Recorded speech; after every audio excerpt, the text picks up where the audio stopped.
बिस्मिल्लाहिर्रहमानिर्रहीम। आसमान नाज़रीन, प्रोग्राम न्यूज़ नाइट में खुशामदीद। मैं आपका मेज़बान नजम अली ख़ान और हमारी जो सियासत है तेज़ी के साथ आगे बढ़ रही है। पाकिस्तान तहरीक इंसाफ इस वक्त मुश्किलात का शिकार है, लेकिन आज ही जो कि इंट्रा पार्टी इंतखाबात जो उनके हुए हैं उसके हवाले से लाहौर हाई कोर्ट में भी एक रिट पिटिशन दायर कर दी गई है कि इलेक्शन कमीशन ऑफ पाकिस्तान की तरफ से जो मुमकिन फ़ैसला आ सकता है कि ये इंतखाबात कायदे कानून के मुताबिक नहीं हुए, उस पर पहले से ही ये फ़ैसला दे दिया जाए कि ये इंतखाबात बिल्कुल बाकी पॉलिटिकल पार्टीज़ जिस तरह करवाती हैं उस तरह बिल्कुल कायदे कानून के मुताबिक और ज़वाबित को पूरा करते हुए हुए हैं, उनको दुरुस्त करार दिया जाए। क्योंकि पाकिस्तान तहरीक इंसाफ ये समझ रही है कि इसके नतीजे में अकबर एस बाबर जो इलेक्शन कमीशन ऑफ पाकिस्तान में गए हैं वहाँ पर बल्ले का निशान जा सकता है, और बल्ले का निशान जाने का मतलब ये होगा कि पाकिस्तान तहरीक इंसाफ के उम्मीदवार मुतबादल इंतखाबी निशानात पर मौजूद होंगे जो उनके लिए काफ़ी डैमेजिंग हो सकता है, उसको नुकसान पहुंचा सकते हैं। इसके साथ साथ पाकिस्तान तहरीक इंसाफ के चेयरमैन ने इस वक्त लाहौर हाई कोर्ट में एक और दरख्वास्त दायर कर दी है जिसमें उन्होंने ये कहा है कि इलेक्शन कमीशन ऑफ पाकिस्तान की तरफ से उनको 5 साल के लिए जो नाअहल करार दिया गया था इस फैसले को ख़त्म किया जाए। उसमें उन्होंने तफसीली वजूहात दी हैं, उसकी तरफ भी जाएंगे, लेकिन इसके साथ साथ जो मुख्तलिफ़ केसेस हैं वो भी साथ साथ चल रहे हैं, जैसे साइफ़र का केस है। और इस वक्त जो हम प्रोग्राम करने जा रहे हैं उसमें जो बुनियादी सवाल है वो ये है कि पाकिस्तान तहरीक इंसाफ के साबिक चेयरमैन जब मीडिया के सामने पहुँचे और मीडिया के सामने उन्होंने 6 सहाफ़ी थे जो जिनको इजाज़त दी गई थी कि वो डियाला जेल में जाकर साबिक चेयरमैन PTI के मुकदमे की समाअत कर सकते हैं, वहाँ पर जो गुफ्तगू हुई उस गुफ्तगू में साबिक वज़ीर आज़म ने सकूत ढाका के मरकज़ी किरदार मुजीबुर रहमान का नाम लिया। उन्होंने कहा कि मुजीबुर रहमान का क्या कर लिया, और उसकी तो 162 सीटें थीं। ये इस मौके पर जब पाकिस्तान तहरीक इंसाफ के ऊपर ये इल्ज़ामात हैं कि 9 मई का वाक़या किया गया, ऐसा वाक़या किया गया जिसमें GHQ पर हमला हुआ, कोर कमांडर हाउस पर हमला हुआ, शोधा की यादगारों पर हमले हुए और उसके नतीजे में भारत में जश्न मनाया गया। ऐसे मौके पर जब दिसंबर का आगाज़ हो रहा था, दिसंबर का आगाज़ होने पर पाकिस्तान तहरीक इंसाफ के साबिक चेयरमैन की तरफ से मुजीबुर रहमान का नाम लेना, इसका क्या मतलब लिया जाए? क्या इसका सिर्फ़ एक ये मतलब लिया जाए कि वो चाहते हैं कि इंतखाबात हों, साफ शफाफ इंतखाबात हों, जिसके पास जो मैंडेट आए, और उनके मुताबिक पाकिस्तान तहरीक इंसाफ के पास एक बड़ा मैंडेट आने वाला है, वो बड़ी सीटें जीतने वाले हैं, लिहाजा उनका ये मुतालबा है या उनका ये कहना है कि माजी की तरह या ख़ास तौर पर 1970-1971 की तरह मैंडेट का जो एहतराम नहीं किया गया था वो ना किया जाए, मैंडेट का एहतराम किया जाए। या इसका मतलब कोई धमकी है कि अगर आप मुझे लेवल प्लेइंग फील्ड, जो कि उनका मुतालबा है या उनका उनकी अपनी एक तशरीह है कि उनको नहीं मिल रही, तो उसके मुताबिक अगर आप मुझे मौक़े नहीं देते तो मैं भी मुजीबुर रहमान बन सकता हूँ। और मेरे पास इस वक्त उनके मुताबिक एक पॉपुलर स्पॉट मौजूद है। इस मौके पर जब पहले ही वो मुश्किलात का शिकार हैं, मुजीबुर रहमान का नाम लेना और मज़ाहमत का एक नया रास्ता दिखा देना और एक ऐसा रास्ते और एक ऐसे शख्स की बात करना जिसने पाकिस्तान को 2 टुकड़े कर दिया था। लेकिन इसके साथ साथ हमें ये भी देखना होगा कि उसके बाद 15 अगस्त 1974 की मैं बात कर रहा हूँ, ख़ुद मुजीबुर रहमान के साथ क्या हुआ था और बंगालियों ने, ख़ुद बंगाल के लोगों ने उनके साथ क्या किया था, ये भी तारीख़ का एक हिस्सा है। मैं चाहता हूँ कि पाकिस्तान में जितनी भी सियासत हो रही है वो जमहूरी इक़्तिदार के मुताबिक हो। पाकिस्तान में अगर इस वक्त कोई शख्स मुजीबुर रहमान बनना चाहता है तो उसको इस किस्म की सोच भी अपने जहन में नहीं लानी चाहिए। इसका मतलब क्या था, इसकी तशरीह क्या है, आने वाले दिनों में क्या इसके नतीजे में साबिक चेयरमैन PTI जो है उन पर मज़ीद मुश्किलात आ सकती हैं और उनके लिए मसाइब जो हैं मज़ीद पैदा हो सकते हैं, क्योंकि ये सामने वाज़े हो गया, सब पर वाज़े हो गया कि वो मफाहमत की तरफ नहीं जा रहे, वो मज़ाहमत की तरफ जा रहे हैं। और उसके बाद से पाकिस्तान तहरीक इंसाफ के जितने सोशल मीडिया के एक्टिविस्ट हैं, जो लोग हैं, वो एक मरतबा फिर यहाँ पर कोशिश कर रहे हैं कि जिस तरह 9 मई के वाक़े के बाद एक एंटी पाकिस्तान बयानिया शुरू हुआ था, इसी तरह अब मुजीबुर रहमान को हीरो बनाकर पेश किया जाए, मज़लूम बना के पेश किया जाए। ये दुरुस्त है कि हम कह सकते हैं कि ठीक है, कोई उनका भी कोई मौक़िफ़ था, सियासी मौक़िफ़ था, लेकिन पाकिस्तान टूटने के हवाले से हम उनके किरदार को नज़रअंदाज नहीं कर सकते। भारत के साथ रवाबित, भारत की फ़ौज के साथ मिलकर जो कुछ वहाँ पर हुआ, जिस तरह पाकिस्तान को तोड़ा गया, इसको कोई पाकिस्तानी नहीं भुला सकता। ये सूरत हाल है क्या, और क्या वाकई इस वक्त इमरान खान जो है मुजीबुर रहमान की तरह, वो कहते थे 162 सीटें थी उसके पास, क्या वाकई एक सीरीती नशिस्तें जीतने की पोजीशन में है? क्या सियासी मंजरनामा बन रहा है? इसका इम्पैक्ट क्या होगा? और इसको अहम और ताकतवर हलकों में, मुक़तदर हलकों में इस बयान को किस तरह लिया जा रहा है, इस पर बात करने के लिए, इसका तजिया करने के लिए, इसकी सियासी और तारीख़ी जो भी अहमियत है और हैसियत है, उस पर बात करने के लिए बड़े ही सीनियर तजियाकार हमारे साथ यहाँ पर मौजूद हैं। मैं मशकूर हूँ मियाँ हबीबुल्लाह साहब हमारे साथ यहाँ पर स्टूडियोज़ में मौजूद हैं। आप सीनियर सहाफ़ी हैं, कालम निगार हैं, बहुत बहुत शुक्रिया मियाँ साहब यहाँ पर ज्वाइन करने के लिए। इसके साथ ही जब हम बात करते हैं हिस्ट्री के हवाले से, सियासत के हवाले से, तो मैं कहूँगा कि पढ़ाने में भी और सियासत को सीखने सिखाने में भी डॉक्टर शब्बीर अहमद ख़ान हमारे साथ यहाँ पर मौजूद हैं। आप PhD हैं सियासियात में अमेरिका से, और मुल्की सियासत को भी बहुत बेहतर तौर पे समझते हैं। बहुत बहुत शुक्रिया डॉक्टर साहब हमें यहाँ पर ज्वाइन करने के लिए। इसके साथ भी मशकूर हूँ पाकिस्तान तहरीक इंसाफ के नौजवान रहनुमा, हमेशा पाकिस्तान की बात करते हैं, जमहूरियत की बात करते हैं, कोई ऐसी बात नहीं करते जिससे इख्तलाफ हो हम में से किसी को भी। वैसमत भट्टी हमारे साथ यहाँ पर मौजूद हैं। वैसा बहुत बहुत शुक्रिया आपका भी हमें यहाँ पर ज्वाइन करने के लिए, अपनी पार्टी का डिफेंड करने के लिए। सबसे पहले मियाँ साहब, ये सारी जो सूरत हाल बन गई, मंजरनामा बन गया, मैं थोड़ी सी हिस्ट्री की तरफ भी जाऊँगा, पूछूँगा, लेकिन सवाल मेरा बड़ा सिंपल और वाज़ेह है कि खान साहब ने, इमरान खान साहब ने जो मुजीबुर रहमान का नाम लिया, इसका इम्पैक्ट क्या होगा, इसका मतलब क्या था, इसके असरात क्या होंगे? अच्छा नजम साहब, एक तो सीधा सीधा इसका मतलब जो आता है ना, वो ये है कि मेरी मकबूलियत शेख मुजीबुर रहमान जैसी है, मेरे साथ ये वाला सलूक ना करो जो आप कर रहे हैं, मुझको जो आप साइड लाइन कर रहे हैं ऐसा ना करें, वरना बहुत ज़्यादा नुकसान होगा। सीधा सीधा एक थ्रेट है ये कि या इसको कहने समझाने की कोशिश है जिस तरीके से भी है, चूँकि उसे नज़र आ रहा है कि तहरीक इंसाफ के साथ जो कुछ हो रहा है या इस इलेक्शन के जो नताइज आने हैं उसके बारे में भी ज़बान ज़द-ए-आम है कि PTI की दाल नहीं गल रही और उनको जो है वो लेवल प्लेइंग फील्ड नहीं दी जाएगी और इलेक्शन में उनको शायद बल्ले का निशान भी ना मिले। और जो इस वक्त नज़र आ रहा है जिसकी तरफ जा रहे हैं, देखें तहरीक इंसाफ का चेयरमैन का बदल जाना और फिर अदालतों में जिस किस्म के केसेस हैं, तो उन पर एक मुश्किल वक़्त पिछले 2-2.5 साल से आया हुआ है और आगे भी ये मुश्किल वक़्त बरकरार रहता हुआ नज़र आ रहा है। आइंदा भी जो 2-2.5 साल तक तो कम से कम ये उन पे जो है ना सतारा उनका गर्दिश में है। तो जब सतारा गर्दिश में है तो फिर उनको इस किस्म की बात करना जो कि पाकिस्तान तोड़ने के हवाले से, और ख़ास तौर पे मैं बड़े वाज़ेह अल्फाज में कहूँगा कि आप इससे पहले 9 मई के वाक़यात में मुलव्वस करार पा रहे हैं, आप पर मुकदमात बने हुए हैं, आपके लोग पकड़े हुए हैं, आप मुश्किल में हैं।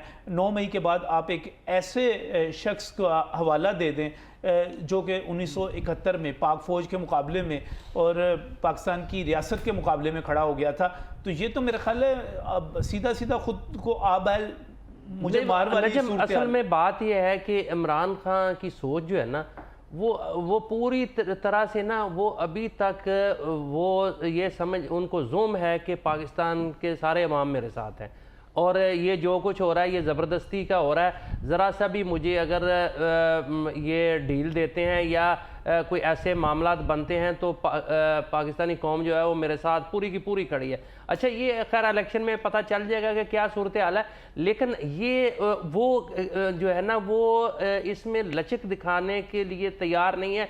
वो जो मैं उनकी सियासत को समझ रहा हूँ वो ये चाहते हैं कि पाकिस्तान के अवाम जो है वो मेरे पीछे लब्बैक कहें और जो मैं कहूँ वो उसी तरीके से परफॉर्म करें। और सीधी सी बात है कि वो पाकिस्तान की इस्टेब्लिशमेंट के ख़िलाफ़ खड़े हुए हैं और वो उसमें लचक दिखाने के लिए तैयार नहीं। वो कहते हैं ये ख्याल उनको इस वक्त भी था जब वो 9 मई को गिरफ्तार, 9 मई को जब गिरफ्तारी उनकी हुई थी, उस वक्त भी उनका ख्याल था कि मेरे लोग निकलेंगे, वो तमाम जगहों पर कब्जे कर लेंगे, उर्दवान की तरह मैं फातेह बनकर वापस आऊँगा, हमारा हुक्म चलेगा। ये गलतफहमी उनकी दूर हो गई, ठीक ठाक किस्म की दूर हो गई। इसके बावजूद कि लाहौर में उनको बड़ा रास्ता मिला, सारा कुछ क्लियर मिला, लेकिन ये गलतफहमी दूर हो गई, वो उर्दवान नहीं बन सके, अब वो मुजीबुर रहमान बनना चाह रहे हैं। तो मेरा ख्याल है ये बहुत बड़ी उनको कुछ समझाने वाला, उनको कुछ बताने वाला नहीं है इस वक्त। नहीं, यही तो मैं कह रहा हूँ कि उन्हें ज़ूम है, वो गया नहीं। असल में वो ये समझते हैं कि लोग जो थे उनको उनके साथ ज़बरदस्ती किया गया, उन पर बड़ा जुल्म किया गया। अगर उन्हें फ्री हैंड दिया जाता तो पाकिस्तान के सारे अवाम जो हैं वो मेरे साथ थे। और अभी भी उनको ये है कि वो समझते हैं कि वो लड़के नहीं जा सकते, वो सिर्फ वोट के ज़रिए से अब जो है वो ताकत हासिल कर सकते हैं और मकबूलियत हासिल कर सकते हैं। इस वजह से वो समझ रहे हैं कि और इसी वजह से इसका मतलब ये बात तो गलत साबित होगी जो वकला उनके बाहर आते थे और कहते थे बार बार कि इमरान खान साहब जो हैं वो अब मज़ामत की तरफ नहीं है, वो मुफाहमत की तरफ जा रहे हैं। तो ये बात तो उनके बयानात से, उनकी गुफ्तगू जो उस दिन पूरी की पूरी रिपोर्ट हुई उससे तो ये फिर तासुर ख़त्म हो गया कि वो कोई मज़ामत को छोड़ रहे हैं और मुफाहमत की तरफ आ रहे हैं। अच्छा, वो मेरा ख्याल है कि वो थ्रेट कर रहे हैं, वो कह रहे हैं कि अवाम मेरे साथ है, आप जो है वो इस तरह आर्टिफिशियल तरीके से जो है अवाम को कैप्चर नहीं कर सकते, तो लिहाजा आप समझ जाएं कि अवाम मेरे साथ, लिहाजा मेरे साथ डील करें। मुझे तो ये समझ लगती है कि वो डील के लिए थ्रेट कर रहे हैं कि आप जिन लोगों पर आपने हाथ रखा हुआ है वो इस काबिल नहीं है, लोग उनके साथ नहीं है, लोग नहीं, आप मेरे साथ डील करें। वो इस सिलसिले में, अच्छा, ये थ्रेट है, ये धमकी इसलिए है कि आप उन पर डिपेंड ना करें, लोग मेरे साथ हैं, मेरी तरफ आ जाएं। यही चीज़ जो सवाल है शबीर अहमद खान साहब, डॉक्टर साहब, वो ये है कि 9 मई को इमरान खान साहब समझते थे कि वो उर्दवान बन जाएंगे, लोग टैंकों के आगे लेट जाएंगे और उसके नतीजे में जनाब उनको कंधों पर उठाकर जेल से निकाल कर, जेल से रेस्ट हाउस में पहुंचे थे, वहाँ से निकाल नकूल कर उनको ईवान वज़ीर आज़म में डायरेक्ट ही पहुँचा दिया जाएगा। उर्दवान नहीं बन सके वो, अब वो मुजीबुर रहमान बन जाएंगे। देखें, मुजीबुर रहमान के पास 2 चीज़ें थी बड़ी यूनिक। एक तो उनके पास एक रीजन था, यानी एक इलाका, वो बुनियादी तौर पे तो एक इलाकाई रहनुमा थे। उनकी सपोर्ट पूरे मुल्क में नहीं थी, बल्कि मुल्क का जो मशरक़ी हिस्सा था वहाँ उनको सपोर्ट हासिल थी, और वो सपोर्ट दोनों सूरतों में थी, यानी इलेक्ट्रल सपोर्ट भी थी और पॉपुलर सपोर्ट भी थी। इमरान को मुजीब पे थोड़ा एज है। इमरान किसी एक रीजन के नहीं है लीडर इस वक्त कि आप उन्हें ये कहें कि वो किसी एक सूबे के हैं, जैसा मुजीब मशरक़ी पाकिस्तान के थे सिर्फ, और मगरबी पाकिस्तान में उनकी मुकम्मल मुखालफत थी। इमरान की जो PTI आप कह लें, ये जो उनकी जो इलेक्ट्रल जो विक्ट्री थी पिछली 2018 के इलेक्शन में, तो आप देखेंगे कि वो चारों सूबों में उनकी जो आप कह लें कि अक्सरियत और उनकी जो जमात थी, पॉपुलैरिटी के हवाले से भी फिर इसी कुलिये को आप तकसीम यूँ कर लें कि चारों सूबों में जो उनकी पॉपुलैरिटी है वो ये ख़ुद कहते ना कहते हों, लेकिन ये जो PDM की 13 जमातें थी, मुझे उनके रवैये से लग रहा है कि शायद वो भी ये समझती हैं कि वो अभी भी पॉपुलर है। जिस दिन उनको उतारा गया है ना वोट ऑफ नो कॉन्फिडेंस के ज़रिए, जो कि एक आईनी तरीका था और कानूनी तरीका था, उसको अगर आप 20 दिन पहले चले जाएं जब उन्होंने सैफर लहराया है, तो उस वक्त तो उनकी पॉपुलैरिटी का ग्राफ लहराने से पहले बहुत नीचे था। इसलिए वो, वरना तो वो खुद हुकूमत ख़त्म कर देते और इलेक्शन में चले जाते। साइफर ने और वो जो बयानिया था कि हम कोई ग़ुलाम हैं और फिर उनको उतारा जाना, उसके बाद वो जो 4 सालों में बुरी कारकर्दगी थी ना, और महंगाई थी और डॉलर ऊपर गया था और इकॉनमी नीचे आई थी, कोविड के असरात थे, वो बेरोज़गारी और वो जो उनके वादे थे कि जी 50 करोड़, इतने करोड़ नौकरी हैं, इतने लाख घर, वो सारे का सारा बबल बन के जो है ना, और बिल्कुल वो एक, अगर अप्रैल को ले आए आप मार्च को, तो उसके ठीक 1 महीने के बाद फिर जो कारकर्दगी रही 18 माह में इस हुकूमत की, आपने देखा महंगाई भी बढ़ी उसके बाद और डॉलर भी कंट्रोल में नहीं आ सका। इमरान को ये जो डोमेस्टिक हुआ और PDM के 18 माह में, और फिर वो जो बयानिया उन्होंने अपनाया था साजिश का और हम कोई ग़ुलाम है का, उसने इमरान को एक पॉपुलर लीडर के तौर पे ज़रूर बनाया है। और दूसरी सियासी जमातें अब जो ख़ौफ़ हैं और खौफज़दा हैं इंतखाबात से, इससे फिर एक और तासुर मिल रहा है, जैसे अब इंतखाबात के बारे में भी बेयकीनी है। अब तो मेरा ख्याल काफ़ी हद तक क्लियर हो गया। आज भी कल भी वज़ीर-ए-आज़म का जो बयान था, चीफ इलेक्शन कमिश्नर का बयान है, और इसके साथ साथ जिस तरह फंड्स जारी हो गए, जिस तरह सारा कुछ, अभी तक भी आपको बेयकीनी लगती है? मुझे लगता है कुछ, मौलाना फजलुर रहमान मुझे लगता है कि कुछ नाम से लगता है। मुझे लगता है मौलाना फजल रहमान और हाजी गुलाम अली जो कि उनके गवर्नर खैबर पख्तूनख्वा के, हमारी लाहौर में मुलाकात हुई थी मौलाना फजल रहमान से, और मैंने उनसे तब भी ये कहा था, उन्होंने जब ये पूरा बयानिया बयान किया था मियाँ साहब, तो मैंने उनसे अर्ज़ की थी कि मौलाना मुझे आपकी बातों से लगता है कि आप इलेक्शन के इल्तवा का मुकदमा लड़ रहे हैं। तो मुझे उन्होंने ज़ाती तौर पे मुझे जो जवाब दिया था, उनका ये कहना था कि मुझे, उन्होंने कहा कि मुझे इसी चीज़ का खदशा था कि जब मैं हक़ाइक़ बयान करूँगा तो कोई इसको गलत समझेगा। उन्होंने मुझे डायरेक्ट कहा था। तो ये अपनी जगह पे मेरा सवाल शबीर साहब ये है कि क्या इमरान खान साहब ने मुजीबुर रहमान का नाम लिया, क्या उनमें एक कैपेसिटी मौजूद है? आपने कहा कि मुजीबुर रहमान के पास एक जोग्राफिया, एक खिता था। अच्छा, ये चीज़ उसकी पावर बनती है? खान साहब के पास उस तरह कोई जोग्राफिया खैबर पख्तूनख्वा किसी हद तक कह सकते हैं, पता नहीं वो भी परवेज़ खटक के बाद क्या सूरत हाल है, उनके पास कोई ऐसी जगह नहीं है जिसको वो कहें कि हम इसको अलहदा मुजीबुर रहमान इस तरह बन सके। इसके साथ साथ जो सबसे अफसोसनाक सूरत हाल थी वो थी मुजीबुर रहमान की भारत के साथ अंडरस्टैंडिंग और उसकी मदद, फौजी मदद, वो अब नहीं हो सकती। तो मैं ये पूछ रहा हूँ, सवाल ये पूछ रहा हूँ कि खान साहब ये बन सकते हैं, कर सकते हैं? नाम लिया उन्होंने, क्यों लिया? मुझे लगता है एक तो बुनियाद देखें, नाम लेने की एक वजह तो ये होती है कि जब कोई पॉलिटिकल लीडर इस क्राइसिस में हो ना, कि उसे बात करने की उस तरह की आज़ादी ना हो। इमरान तो आदी हैं कि वो एक झंडा दाईं तरफ लगाते थे अपनी पार्टी का, एक बाईं तरफ, और वो सारा दिन कौम से खिताब करते थे।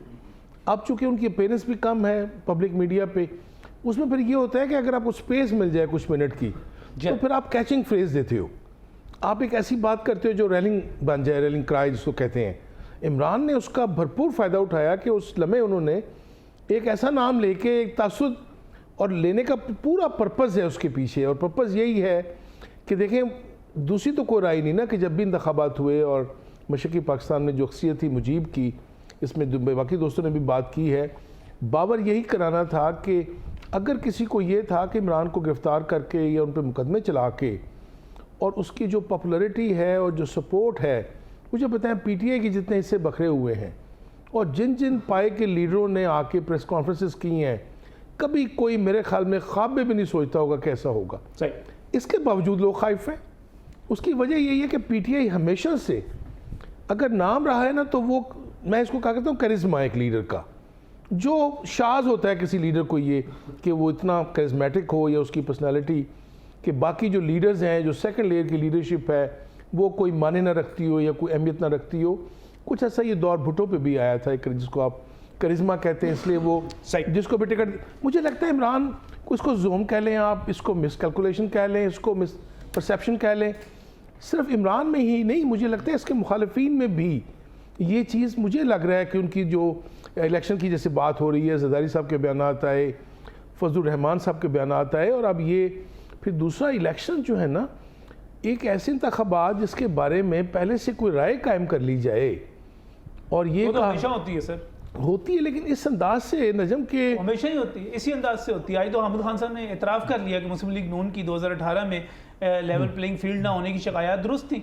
इसमें तो दूसरी कोई राय नहीं है। इंतखाबात से पहले हमारे यहाँ जिस तरह की फ़िज़ा बनाई जाती है, इसका मतलब क्या है? मैं दोबारा भी आपकी तरफ आता हूँ। असल में अवैस भी हमारे साथ यहाँ पर मौजूद हैं। अवैस खान साहब के बयान को दो तरह से लिया जा रहा है। एक है पॉजिटिव बात कि आपको मैंडेट का एहतराम करना है, पाकिस्तान को आगे चलाना है, पाकिस्तान को मुत्तहिद रखना है, तो फिर हर कोई ये कहता है कि हमें मैंडेट का, हमें वोट का एहतराम करना है, जिसके जो सीटें मिले, जो रिजल्ट मिले, नहीं तो फिर माजी में हम इसका नतीजा भुगत चुके हैं। लेकिन इसका दूसरा जो मनफी मतलब लिया जा रहा है, आज दिसंबर शुरू हो चुका हुआ है, जब दिसंबर शुरू हो चुका हुआ है और सकूत ढाका का 16 दिसंबर आने वाला है, उससे पहले आपको मौका मिलता है, मीडिया के सामने आते हैं, आप शेख मुजीबुर रहमान का नाम ले लेते हैं और कहते हैं कि उसका क्या किया, उसका क्या कर लिया, उसके पास 162 सीटें थी। मतलब क्या? आप धमका रहे हैं कि मैं भी वो कुछ कर सकता हूं जो मुजीबुर रहमान ने किया।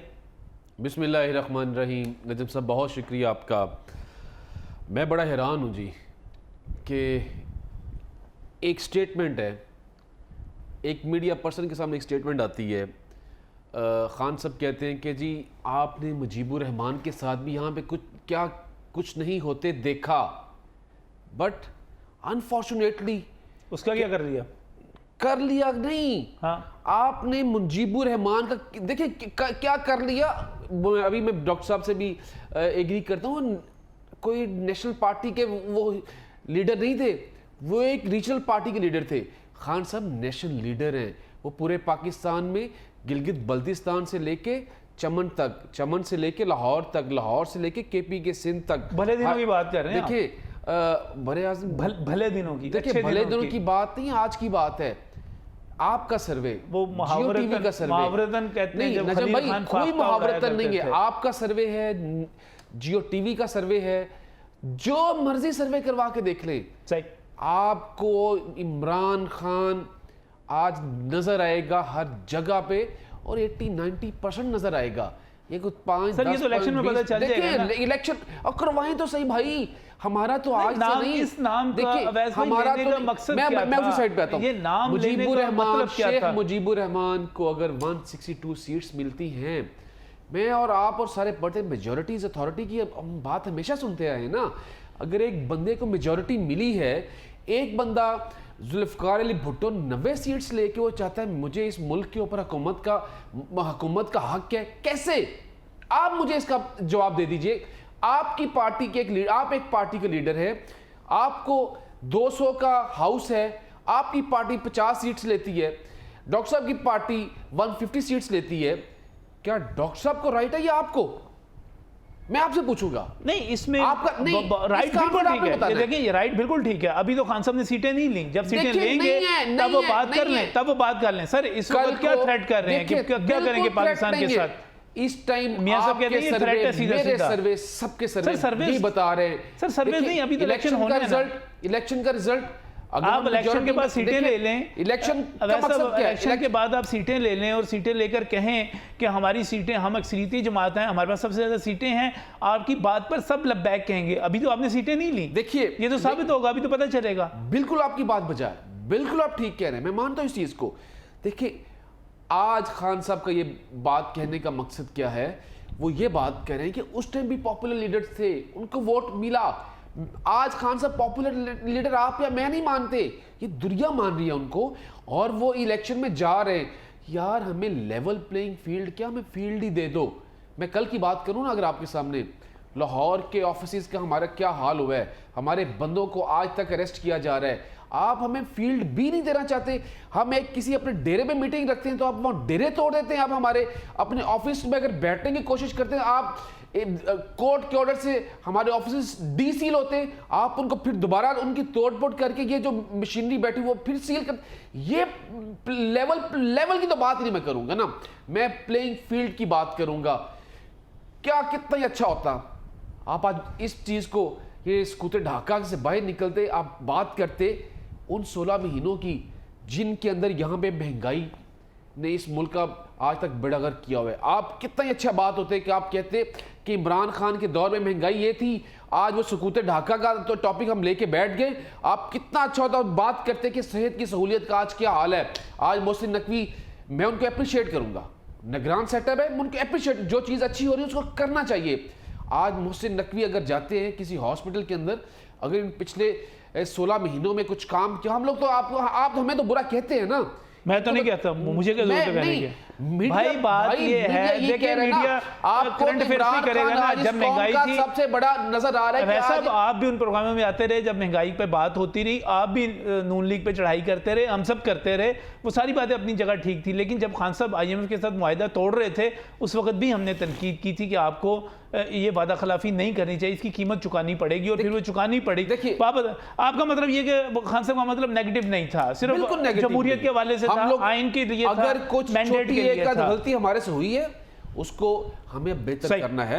हम मुजाहमत की तरफ बिल्कुल नहीं जा सकते, हम मुफाहमती पॉलिसी पे अमल पैरा है, और इंशाल्लाह यही रहेगी। और कभी खान साहब पाकिस्तान का एक मतलब नेगेटिव अवैस कह रहे हैं, यूनिटी की बात करते हैं, अवैस कह रहे हैं कि बिल्कुल मनफी मतलब नहीं था, इसका मतलब जमहूरियत था, इसका मतलब मैंडेट को तस्लीम करना था, आइन की बालादस्ती थी। इसी पर बात करने के लिए सीनियर सहाफ़ी नवी चौधरी साहब हमारे साथ मौजूद हैं। नवी साहब अस्सलाम वालेकुम। नवी साहब, ये जो है चेयरमैन, साबिक चेयरमैन PTI के बयान ने काफ़ी तशवीश पैदा की, और ये कहा जा रहा है कि उन्होंने जब सहाफ़ियों से मुलाकात की तो वहाँ पर उन्होंने कहा कि मुजीबुर रहमान जो था उसके पास 162 सीटें थी, उसका क्या कर लिया। तो इसका मतलब जो है, हमारे पीटीआई के दोस्त हैं वो कहते हैं इसका मतलब ये है कि जमहूरियत की बात कर रहे हैं, मैंडेट को तस्लीम करने की बात कर रहे हैं, मनफी मतलब नहीं है इसका। जो मुजीबुर रहमान का किरदार था पाकिस्तान तोड़ने के हवाले से, वो मतलब नहीं है। लेकिन ये बात तो तय है कि अगर उस वक्त इमरान खान साहब एक्टिव पॉलिटिक्स में होते तो वो जनरल जी यहाँ साथ खड़े होते। देखें, ये तसलसल है उन्हीं धमकियों का जिसमें उन्होंने कहा था मेरी हुकूमत खत्म हुई तो पाकिस्तान नहीं रहेगा, मेरी हुकूमत खत्म हुई तो पाकिस्तान के 3 टुकड़े हो जाएंगे, मेरी हुकूमत खत्म की गई है तो इससे बेहतर है कि पाकिस्तान पर एटम गिर पड़े। तो यही मकसद है ना इसका, दूसरा मकसद कोई नहीं है। अपनी तरफ से तो उन्होंने एक धमकी दी है। कहाँ शेख मुजीबुर रहमान, हमें उनके नजरियात से इख्तलाफ हो सकता है और जो उनका किरदार रहा सियासी वाले से वो धारा बहुत मुतनाज़ है हमारे लिए, मुल्क तोड़ दिया उन्होंने। लेकिन वो तो एक बाकायदा पॉलिटिकल प्रोसेस के तहत आए, मादर मिल्लत के वो चीफ थे, कैंपेन के इंचार्ज थे मशरकी पाकिस्तान में, तहरीके पाकिस्तान के वो कारकुन थे, साइकिल पर वो कई मीर मुस्लिम लीग के जलसे सुनने के लिए जाया करते थे शिरकत के लिए।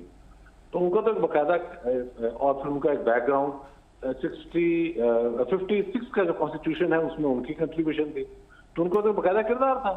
इमरान खान साहब को तो जनरल हमीद गुल साहब ने पिक किया और उसके बाद वो जो एक एजेंडा था जिसमें मिसाक जमहूरियत हुआ तो एस्टैब्लिशमेंट ने सोचा कि ये क्या हो गया, सियासतदान तो इंडिपेंडेंट होने लगे हैं, तो एक नया मामला खड़ा किया जाए।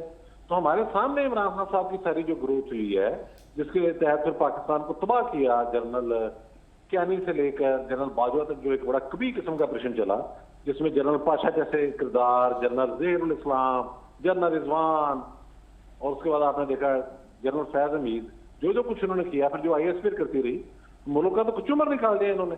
इस दौरान अगर कहीं एक बहुत बड़ा मौका मिल गया हमें पाकिस्तान का गेम चेंजर CPAC का, उसको भी लपेट दिया गया इसी आड़ के अंदर।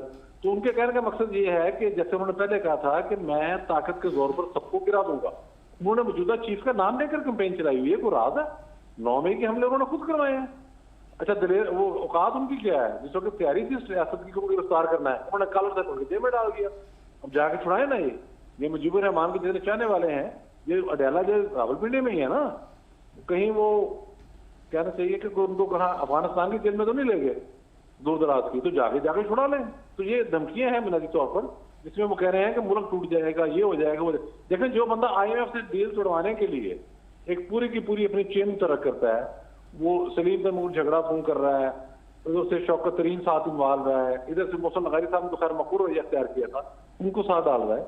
तो पाकिस्तान के खिलाफ हर नेगेटिव आप ये कह रहे हैं कि ये बयान जो है, ये जो स्टेटमेंट है या लफ्ज़ का इस्तेमाल है, नाम का इस्तेमाल, ये पॉजिटिव सेंस में नहीं है? हरगिज नहीं है, हरगिज नहीं है। वो कह रहे हैं कि उन्होंने कहा है ना कि मैं ना रहा तो मुल्क, इससे तो बेहतर था मुल्क एटम बम। तो खान साहब के पास इस वक्त क्या कैपेसिटी मौजूद है? इतनी पॉपुलर, हमें अवैस हमारे दोस्त यहाँ पर मौजूद हैं, वो कह रहे हैं कि इस वक्त तमाम तज्जियों में पाकिस्तान तहरीक इंसाफ पॉपुलैरिटी में सबसे आगे है। तो क्या खान साहब के पास ये कैपेसिटी, ये सलाहियत, ये अहलियत, ये ताकत मौजूद है कि वो मुजीबुर रहमान बन सकें? आपका चूंकि वक्त कम है, मैं आपको गिनाना शुरू कर देता हूँ कि तरीके अदम एतमाद से लेकर जेल में जाने तक, नाअहल सयाफ्ता होने तक उन्होंने बेशुमार धमकियां दी और चैलेंजेस किए, सारे के सारे नाकाम। और अब उनका जो ये प्लान है वकीलों के जरिए मैदान में आके को मैदान मार लेने का, मैं आपको लिख के देता हूँ, ये भी पूरी तरह से कर जाएगा। इसकी भी कोई हकीकत नहीं है। आपको याद होना चाहिए कि वकला तहरीक तो मुकम्मल तौर पर नाकाम हो गई थी। वो तो उस वक्त कामयाब हुई जब सारी मेन स्ट्रीम पोलिटिकल पार्टी मुस्लिम लीग नून ने एंट्री डाली। मेरी खुद हामिद खान साहब से बात हुई थी, वो मुकम्मल तौर पर मायूस थे, कह रहे थे गेम तो खत्म हो गई है, लेकिन अल्लाह करेगा कोई रास्ता निकलेगा। इफ्तार साहब को तो उन्होंने घर में नजर बंद कर दिया, उन्होंने मुझे रखनी थी, आज वो फिर हीरो बने फिर रहे हैं। तो ये जो इमरान खान साहब ने रोड की ताकत, जो उनका वोट था, जो उनका मसनूई बयानिया था, जो सोशल मीडिया की ताकत थी, नेगेटिव ताकत, जो अमेरिकी लाबियां उनकी हैं, जो जूश लाबियां उनकी हैं, बाकी जो लोग, ये TTP के लोग जो उनकी मदद के लिए आए, सारा कुछ हुआ, अफगान महाजरीन आए, हर तरीका उन्होंने आजमा के देख लिया। कोई चीज ऐसी रह नहीं गई जिसपे उन्होंने अपनी पूरी कुव्वत इस्तेमाल ना की। नतीजा क्या है कि वो जेल में पड़े हुए हैं और मुकदमात हैं। और आप ये, और नवीश साहब आप ये कह रहे हैं कि जब से वो हुकूमत से भी निकले और उसके बाद भी उनकी तमाम कॉल्स नाकाम हुई, इसी तरह आप ये कह रहे हैं कि अगर कोई मुजीबुर रहमान कार्ड भी मौजूद है तो वो भी कामयाब नहीं होएगा।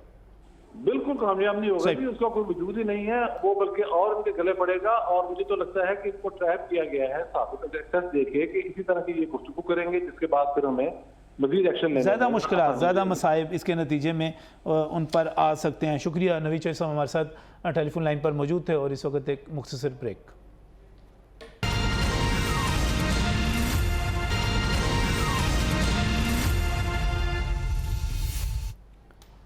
नाज़रीन, इस वक्त बात हो रही है कि पाकिस्तान तहरीक इंसाफ के साबिक चेयरमैन या बानी चेयरमैन या साबिक वज़ीर-ए-आज़म ने जो साइफ़र केस में जब बयान दिया और सहाफ़ियों के सामने एक तवील अरसे के बाद, कई महीनों के बाद आए और वहाँ पर उन्होंने एक नाम ले लिया और बात कर दी शेख मुजीबुर रहमान के हवाले से। दिसंबर के महीने में शेख मुजीबुर रहमान का जिक्र करना जो है वो यकीनी तौर पर बहुत सारे हलकों के लिए तकलीफ़ देह हो सकता है। वो तमाम हलके जो ये समझते हैं कि पाकिस्तान का टूटना गलत था और जो शेख मुजीबुर रहमान ने इंडिया की सपोर्ट लेकर जो कुछ किया था, ठीक है उनकी शिकायत होंगी और उनकी शिकायत से इनकार भी नहीं किया जा सकता, लेकिन जो किरदार अदा किया गया और जिस तरह मक्ती बानी ने जो कुछ किया और जो कुछ वहाँ पर खेल खेला गया, यकीनी तौर पर हम उसको अपने विलन के तौर पर ही रखेंगे, उसको हीरो के तौर पर नहीं रखेंगे। यहाँ पर मियाँ हबीब साहब भी मौजूद हैं, शबीर अहमद खान साहब भी मौजूद हैं, अवैस अहमद भट्टी साहब भी मौजूद हैं। अवैस साहब, अभी आप कह रहे थे कि बिल्कुल ये जो खान साहब ने बयान दिया ये एक इन गुड फेथ है, डेमोक्रेसी के लिए, वोटों के लिए, लेकिन मुझे एक बात बताइएगा, बहुत सारे लोग कहते हैं कि जो डॉक्टर सईद ने बातें की थी, जो हकीम सईद ने बातें की थी, जो डॉक्टर इसरार अहमद ने बातें की थी, अब्दुस्तार ईदी साहब ने बातें की थी, वो यही कहते थे कि ये पाकिस्तान तोड़ने के लिए खान साहब को लॉन्च किया जा रहा है, वो उसके लिए आ रहे हैं। क्या आप ये नहीं समझते कि वो बातें जो थी उनको इस पर यहाँ पर उनका इंतबाक हो सकता है?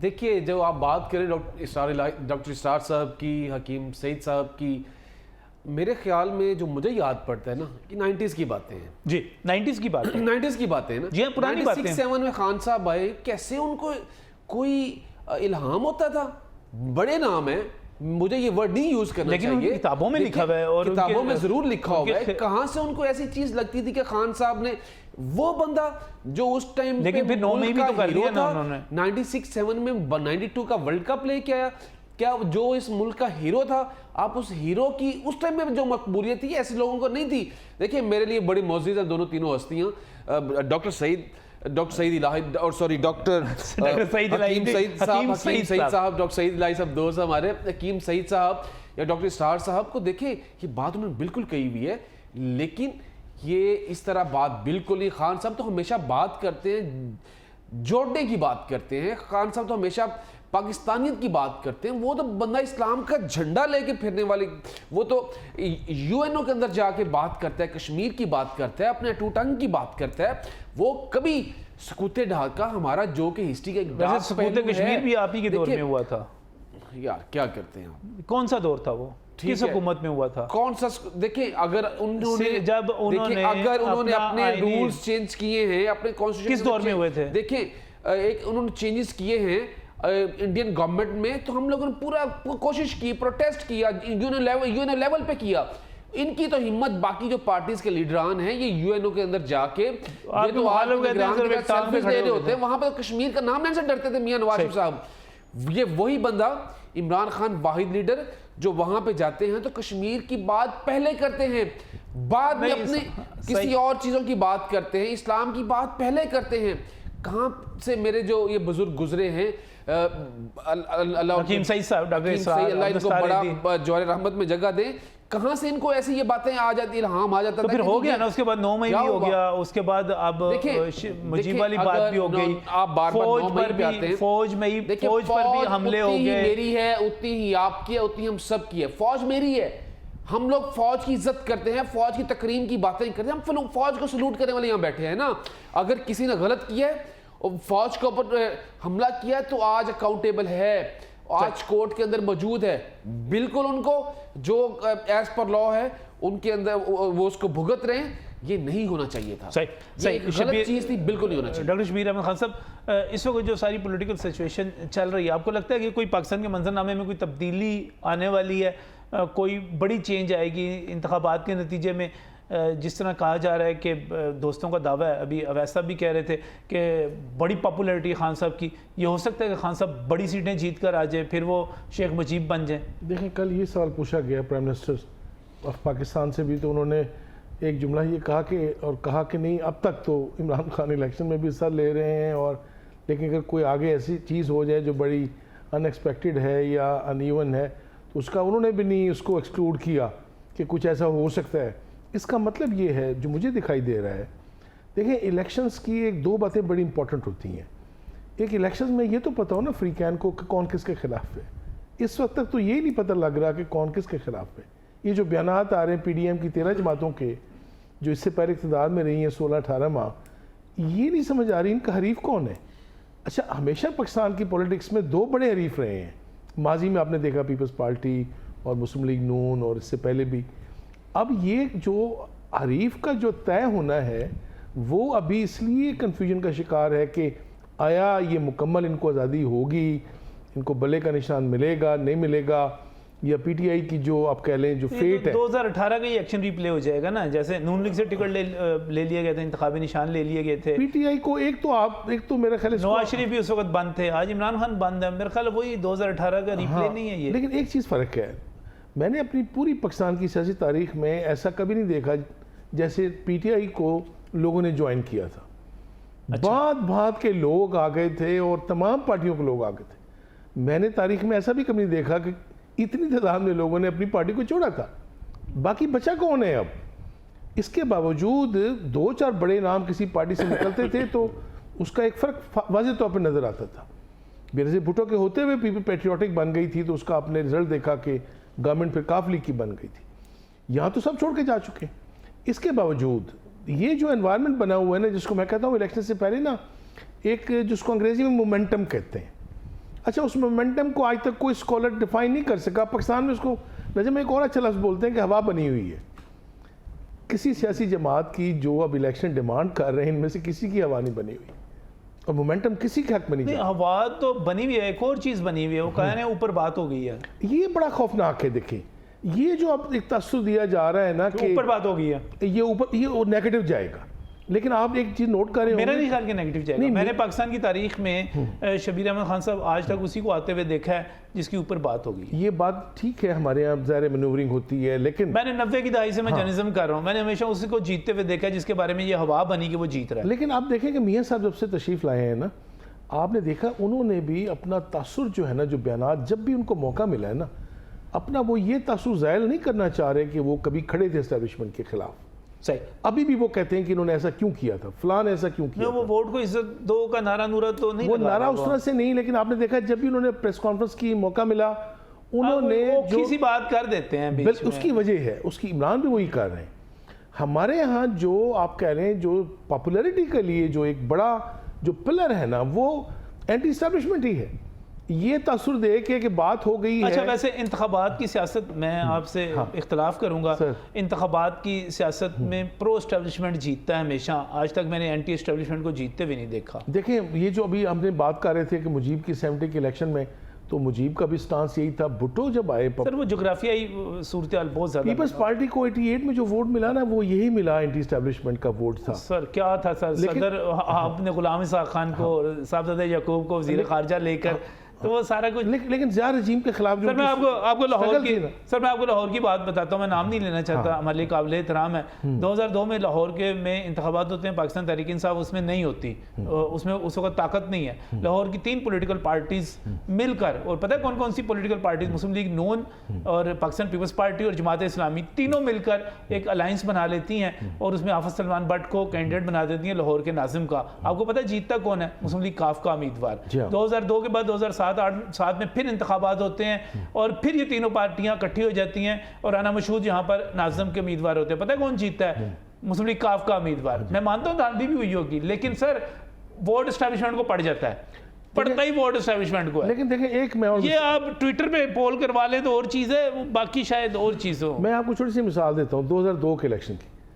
आप ये देखें कि मुशर्रफ के पास पूरी ताकत थी, 4 कैप्स थी जो मुशर्रफ ने अपने सर पे ली हुई थी। चीफ एग्जीक्यूटिव भी थे, chief of the army staff, president भी और चेयरमैन ज्वाइंट। एक वोट की अक्सियत, वो भी राउस सिकंदर और आपने देखा फैसल स्वाले और चले ना, उसमें चली ना, एक से गवर्नमेंट बना उसमें चली ना सर, चली ना, ये बात ठीक है, एक वोट से चली ना, और वो 2/3 अक्सरियत के साथ ठा कर गई थी, ये बात ठीक है। ठा कर गई, दो तो एक्सीरियत मैटर नहीं करती। खैर मेरा मनसब नहीं है, मैं यहाँ पर बैठा हूँ कि मैं आपसे डिबेट में चला जाऊँ। ये तो मैं आपसे पूछना चाह रहा हूँ कि इस वक्त जो सारी सूरत हाल बनी हुई है, अभी शबीर अहमद खान साहब ने बड़ी अहम बात की, उनके जिस तरह लोग जा रहे हैं इस वक्त, कौन रह गया पीछे? ये इंतखाबी मुहिम चलेगी कैसे? कौन जलसे करेगा? जलसों की ये शिकायत तो करेंगे हमें जलसे नहीं करने दे रहे, जलसों से खिताब कौन करेगा? बात आपकी दुरुस्त है कि इस वक्त जो है वो कोई बड़ा नाम जो है वो तहरीक इंसाफ में नज़र नहीं आता, ठीक है, और ना ही वो तहरीक इंसाफ की सियासत कर रहे हैं और ना ही वो उस तरह से एक्टिवली साथ मौजूद हैं। तमाम लोग छोड़ चुके हैं, लेकिन जो अननोन लोग भी मौजूद हैं, जो आप देख लें कि खैबर पख्तूनख्वा में, पंजाब में तो खैर चिड़िया पर नहीं मार सकती, लेकिन खैबर पख्तूनख्वा में अब थोड़ा थोड़ा सा जो है वो काम डलना शुरू हो गया है। तहरीक इंसाफ के हल्के फुल्के से मौसीकी जारी है वहाँ, तो वो आप वहाँ देख लें कि आम से लोग हैं, वो क्या वो सर ये मौसीकी तो नून लाहौर में करती रहती थी, मरवत जो है वो देख लें कि वो ना 3 में ना 13 में, लेकिन वो जब जाता है तो लोग इकट्ठे हो जाते हैं। तो जो भी वो उनका नाम लेवा जो भी बंदा मौजूद है, यही खदशा जो है वो बदस्तूर एक खौफ बनकर चला आ रहा है। और चले इसी पर मैं दोबारा आपकी तरफ आता हूँ। सीनियर तजियाकार और एंकर पर्सन पीजे मीर हमारे साथ इस वक्त टेलीफोन लाइन पर मौजूद हैं। मीर साहब अस्सलाम वालेकुम। पीजे मीर साहब आपको आवाज आ रही मेरी? वालेकुम सलाम जी पी साहब कैसे हैं आप? ठीक ठाक हैं? बस जी बिल्कुल ठीक ठाक। मीर साहब ये इमरान खान साहब बड़े दिनों के बाद आए सहाफ़ियों के सामने और उन्होंने वहाँ पर मुजीबुर रहमान का नाम ले लिया। आप इसको पॉजिटिव लेते हैं? ये जमहूरियत के लिए लिया गया, मैंडेट की हिफाजत के लिए लिया गया, या ये एक थ्रेट था कि मैं मुजीबुर रहमान बन सकता हूँ? मतलब क्या है इसका? देखिए जी, या तो इनका बटन रीसेट पे सही हुआ है या नहीं हुआ है, ये तो अभी आगे आपको पता चलेगा। बट अगर इन्होंने पॉलिटिक्स करनी है या किसी ने भी पॉलिटिक्स करनी है, वो जब तक hand in hand with establishment नहीं करेगा वो नहीं आगे चल सकता है। That's a non fact. मैंने इसको कहा था प्राइम मिनिस्टर हाउस में, मैंने कहा बात सुन, तू बाहर से बड़े नारे लगा रहा है, ये कर रहा है, वो कर रहा है, और तूने कहा कि माफिया। कहता है और तुझे तो पता नहीं है, मैं तो बाहर माफिया का शोर कर रहा था, अंदर इतना बड़ा माफिया जो मुझे चलने नहीं देता। अब द क्वेश्चन है राइजेस कि अगर तो आप उस माफिया की बात कर रहे हो जो एस्टैब्लिशमेंट है, अगर आपने उसे टैंगो करना है तो फिर तो कोई भी नहीं चल सकता। बड़े बड़े लीडर्स आए, कोई नहीं चल सका। आपने भुट्टो साहब को देखा, फिर आपने कोशिश की कि आप उनसे टैंगो करें, तो फिर आगे देख लें आपके साथ क्या हुआ है। सो हियर जो आपने अभी सवाल किया है, ये जो अभी आए हैं, ये मुजीबुर रहमान का क्या, ये कि उससे ये रेवोल्यूशनरी है? मुजीबुर रहमान के साथ तो बिल्कुल ज्यादती हुई। 56% जब उसको वोट मिला, तो जब आप जमहूरियत की बात करते हैं, डेमोक्रेसी की, तो फिर आप दे देते। फिर आपने क्यों नहीं उनको दी? क्योंकि पावर स्ट्रक्चर जो है वो आपका इस्लामाबाद या रावलपिंडी में रहेगा, जो मर्जी आप कर लें। जब तक कि हमारे हालात हिंदुस्तान के साथ ठीक नहीं होते, हमें एक ऐसा प्लेटफॉर्म चाहिए कि जो हमारे सेफ गार्ड कर सके। अच्छा मीर साहब, वैसे आप क्या समझते, आप समझते क्या है कि ये जो नाम लिया गया, ये क्यों लिया गया और अब इसका भी इम्पैक्ट क्या होगा? ये स्पर ऑफ द मोमेंट बड़ी बातें कर जाते हैं और बाद में रिग्रेट भी करते हैं। As far as we are concern, बिल्कुल हमें सबको अफसोस है, शौक है और बिल्कुल शर्मिंदा है कि ईस्ट पाकिस्तान जो कि हमें मिला और वो हमने गवा दिया हिंदुस्तान के हाथ। जो इनका ऑपरेशन था उसके तहत वो चला गया। आप उसकी सारी जो आप कह लो कि बातें करनी है या कुछ आपने करना है, वो जनरल मानेक शाह की आप उनकी स्पीचेस में देख लें, उनके जो इंटरव्यूज है उसके अंदर देख लें, और इंदिरा गांधी की जो क्वेश्चन है उसके अंदर आपको पता चल जाए। लेकिन हमने क्या किया? हमने यूनिटी, फेथ और डिसिप्लिन नहीं दिखाया, और यही वजह है कि हम एक इतना इम्पोर्टेंट खिता हमने गवा दिया। और वो आज खिता हमसे ज्यादा फ्लरिशिंग है, वो खिता आज से ज्यादा हमारे साथ इकोनॉमिकली स्टेबल है। हम कहाँ हैं? हम वही हैं। हम आज डर रहे हैं बलोचिस्तान के इशू के साथ, हम डर रहे थे खैबर पख्तूनख्वा के इशूज के साथ, फिर सिंध का इशू भी बीच में आ गया। तो अगर हम इन चीजों को सही तरह डेलिकेटली हैंडल नहीं करेंगे, डिप्लोमेटिकली हैंडल नहीं करेंगे, तो नजम बात पे यही बात आएगी कि it will be too late. तो अभी भी हमारे पास वक्त है कि हम एक दूसरे के साथ बैठ के बातचीत शुरू कर दें। अभी लेट हो गया लेकिन अभी भी टाइम है कि हम बातचीत शुरू। सही, बिल्कुल। ये हम इलेक्शंस की बात करते हैं नजम जी। ये इलेक्शंस पे इन सारों ने मिलके गैंग अप होके इन इलेक्शंस को एक्सेप्ट नहीं करना, याद रखें आप। सही सही सही सही, बहुत बहुत शुक्रिया, बहुत बहुत शुक्रिया पी जमीर साहब हमारे साथ मुझे से। और टू यू मियाँ साहब, इस वक्त जो सारी सूरत हाल बनी भी, आगे का मंजरनामा क्या नज़र आ रहा है अब आपको? नजम साहब, बात यह है कि फ़ौज एक हकीकत है और पाकिस्तान की बुन्नत ऐसी है कि इसमें एक ताकतवर फ़ौज की बहुत अशद ज़रूरत है। उसके बगैर पाकिस्तान जो है ना वो चल ही नहीं सकता, ठीक है। लेकिन इंतहाई बदकिस्मती ये है कि पाकिस्तान में अवाम के इत्मीनान की उस तरीके से इज़्ज़त नहीं की जाती, उस तरीके से उनको रिस्पॉन्ड नहीं किया जाता जिस तरीके जो अवाम चाहते हैं। लिहाजा ज़रूरत सर, सियासतदान भी तो एक दूसरे की पतलूनें उतारते हैं, एक दूसरे की गर्दनें काटते हैं, एक दूसरे पर हमले करते हैं। नहीं, आप दुरुस्त कहते हैं। तो बात यह है कि हम जो देखें कि एक प्रोसेस होता है जो जिसको हम कुदरती प्रोसेस कहते हैं, जो ओरिजिनलिटी होती है, उसके तहत आप जाने दें। अगर इमरान खान को वक्त पूरा करने दिया जाता है, यकीन करें कि ज़रूरत ही नहीं थी इस अमर की। ये जो बहुत एक हवा बना हुआ ना, ये कब का फारग होकर चलाएगा। लोग तो उसके जो नहीं सर, ना लोग जो थे, मियां साहब डरते थे कि फैज़ हमीद आर्मी चीफ होंगे, फैज़ हमीद के आर्मी चीफ होने के बाद इमरान खान अगले प्राइम मिनिस्टर होंगे, 2/3 अक्सरियत उनके पास होगी, तो आपका सदारती निज़ाम होगा। मेरी बात सुने, देखिए अगर तो पाकिस्तान सारे एस्टेब्लिशमेंट का ये हाल है कि वो एक बंदा चाहे जो है वो अपनी मर्जी का आर्मी चीफ बना के जो मर्जी कर ले, तो करते हैं फिर अल्लाह हाफ़िज़ है। फिर तो हमें जो है ना मातम करना चाहिए। ये खतरा नहीं था, ये खतरा नहीं था, नहीं ये खतरा नहीं था, कि जेन्युइन खतरा नहीं था। देखिए मेरी बात, खतरा जो है ना हम बना लेते हैं, खतरा होता नहीं है। खतरा अगर किसी क्या सदारती निजाम की बातें नहीं की जा रही थी? बिल्कुल की जा रही थी। तो क्या नवाज शरीफ जब थे तो उस वक्त जो है वो क्या तो उसका नतीजा क्या निकला था? नहीं, उसका नतीजा जो भी निकला तो इसका नतीजा क्या निकला? इसका वही निकला ना, वही निकला ना। तो मैं कह रहा हूँ कि पाकिस्तान में अल्लाह करे, देखे मेरी बात सुने, अल्लाह करे कि पाकिस्तान की एस्टेब्लिशमेंट जीत जाए, वरना पाकिस्तान के साथ जो है ना मुझे अल्लाह करे जी पाकिस्तान जीते, पाकिस्तान नहीं, पाकिस्तान की एस्टेब्लिशमेंट जीते जनाब। कि बात यह है कि पाकिस्तान की एस्टेब्लिशमेंट है तो पाकिस्तान है, वरना ये अगर इस इलेक्शन का कोई और नतीजा निकल आया ना तो मैं बहुत पहले से आपके प्रोग्राम में कहता हूं कि ये रिजल्ट कबूल नहीं किया जाएगा और मामला किसी और तरफ चले जाएंगे। अल्लाह करे कि और इमरान खान को भी मैं समझता हूं कि इस वक्त ना होश के नाखून लेने चाहिए, उनको कबूल कर लेना चाहिए। जो कुछ उसके साथ हो गया है उसको चाहिए कि वो इस सिस्टम का हिस्सा बन जाए, इस सिस्टम का हिस्सा बन जाए, इलेक्शन को कबूल करे और जैसे तैसे भी है इलेक्शन में हिस्सा ले पीटीआई, और जो लूला लंगड़ा उनको रिजल्ट मिलता है उसको कबूल कर लें। अगले 2-2.5 साल बाद फिर सारा कुछ चेंज हो जाना है। अच्छा, 2-2.5 साल फिर चेंज हो जाना है।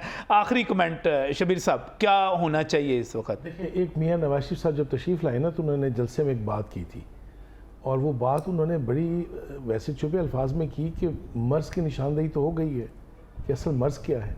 सही। और फिर उन्होंने दावत दी कि हमें सबको मिल बैठ के ना उस मर्ज़ का इलाज वो सोचना है। सब मिल बैठे, सब मिल बैठे, अब ऐसा सबको मिल बैठना चाहिए। सर, इस मर्ज़ का इलाज है सुपरमेसी ऑफ कॉन्स्टिट्यूशन और रूल ऑफ लॉ, और कुछ भी नहीं है जो कि अभी नहीं है सुपरमेसी ऑफ। नहीं, उस पर भी तो आप लोगों ने इत्तेफाक राय करना है ना। देखिए बिल्कुल ऐसे है, बिल्कुल ऐसे आपके इलेक्शन जब हों, देखिए आपका मुखालिफ उम्मीदवार जेल में हो तो आप लुडियां डालें, आपका अपना लीडर अंदर हो जाए तो आप कहें जी सुपरमेसी ऑफ कॉन्स्टिट्यूशन चाहिए, ऐसे तो नहीं होता ना। देखिए हमें खान साहब अंदर हो बाहर हो, अल्लाह खैर करे जी, अल्लाह ताला सब की खैर करे, पाकिस्तान की खैर करे, यही दुआ है। अल्लाह हाफिज़।